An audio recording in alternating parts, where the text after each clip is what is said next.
In this video, I want to talk about how to work from home the right way, and I've got 4 really important things that you should consider. Hi, my name is Tony Dorr from Your First 4 Houses, and my channel is all about helping you replace a job-based income with just a handful of investment properties. If this is your first time here, be sure to subscribe to the channel and click that bell notification icon so that you don't miss out on any of the free content that I give you each and every week. So this is a little bit of an unusual video for me.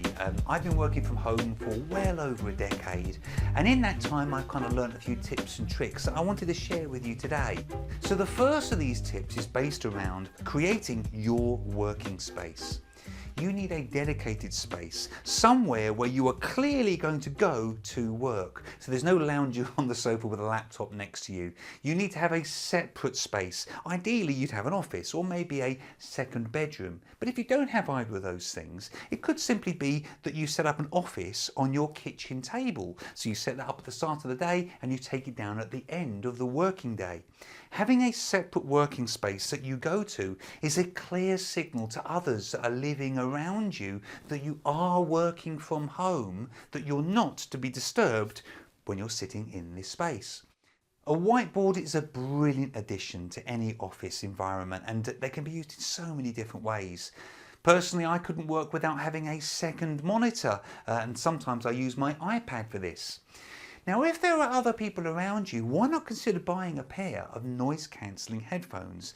And you'll see why I suggest this in a minute. You've got to remove all distractions from around you if you're going to be more productive. Let's be honest, YouTube, Facebook, TikTok, these are huge eaters of your time. There are lots of apps out there that will stop you from being interrupted by social media. I personally use Freedom and I think it's absolutely excellent, but also check out Focus Me as well, and I'll put the links to both of these below. You need a way to communicate with the other people that are living and maybe working around you that you are working when you're in your working space, assuming it's not sitting in the kitchen, of course. You need to be clear that when you're working that you are not to be disturbed. Now you could simply put a sign on your door, or you could have maybe like a coloured light that you could switch on, and when that light is on you are not to be disturbed. I personally use an old bathroom lock that I fitted to my office door, and when that's turned to red everybody knows that I'm in work mode and I'm not to be disturbed. Here's a question for you. Could you maybe take your phone out of the office space and go and leave it in another part of the house or the flat? I know most people are going to find that really hard, but honestly your phone can be the biggest distraction. If you can move it out of your working space, even if it's only for part of the day, I'd encourage you to do it. And lastly, on distractions, you've got to check out some of the study music that's actually available out there, and this is where those noise cancelling headphones can come in. Check out ambientmixer.com and I'll put the link for this below, or simply go onto YouTube and search for ambient noise. If you've never tried this before, this can absolutely change the way that you work. It weirdly enables you to really focus down on the tasks at hand. And if you do check out Ambient Mixer, you've got to look for Perfect Storm. That's the one that I listen to more often than not, and it really enables me to focus down. By the way, if you're finding this video in any way helpful, it would just be awesome if you click on that thumbs up button. It really helps me if that's okay. So let's now talk about the perfect routine for your working week.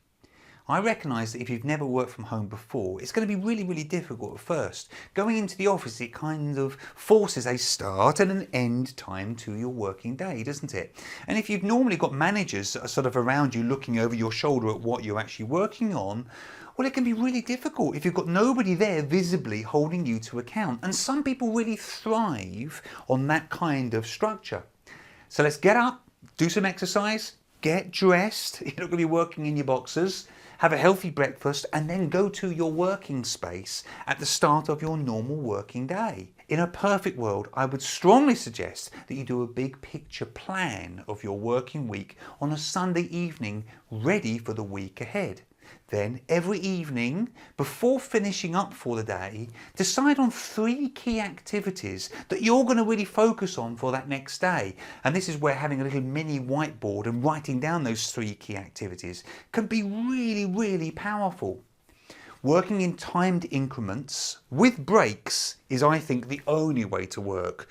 I use a Pomodoro timer. You've probably heard me talk about these before. These are really powerful in that they set you up for a certain amount of time, and then you get up and you walk away from your office space and you take a break, you walk around, have a bit of a stretch, and then get back into it and start another Pomodoro timer section. I'll put the link for this in the box below. And always pick a definitive finish time for the end of your day when you're actually going to finish up. So lastly, let me share some essential apps that I honestly think that you need if you're working from home.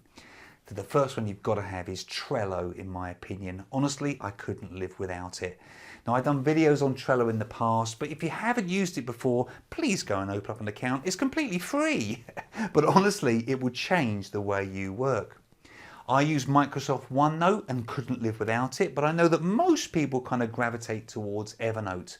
Zoom is an application that I've been using for quite some time, but far more recently. I'm using Zoom at least 2 or 3 times every day now. But I'd encourage you to get a good quality headset. They're not expensive, but it can massively improve the quality of your Zoom connection with others. Microsoft Teams is another application that you've got to get used to if you're working in more of a corporate environment. Plus, you need some kind of file sharing application. Now, I use OneDrive, but I also recognize that most people are familiar with Dropbox, and lots of people favor that over OneDrive because it can actually be, in my experience, a little bit quicker to access your files. Ultimately, working from home can be an absolutely wonderful experience if you get structured with it. As I mentioned earlier, I've been doing this for well over a decade now, and over the years I've evolved and developed the style and the place in which I actually work. Start yourself off now by becoming more organized, by becoming more focused. Put some of the stuff that I shared in place with you here, and I honestly think your working at home from home experience will be so much better for it.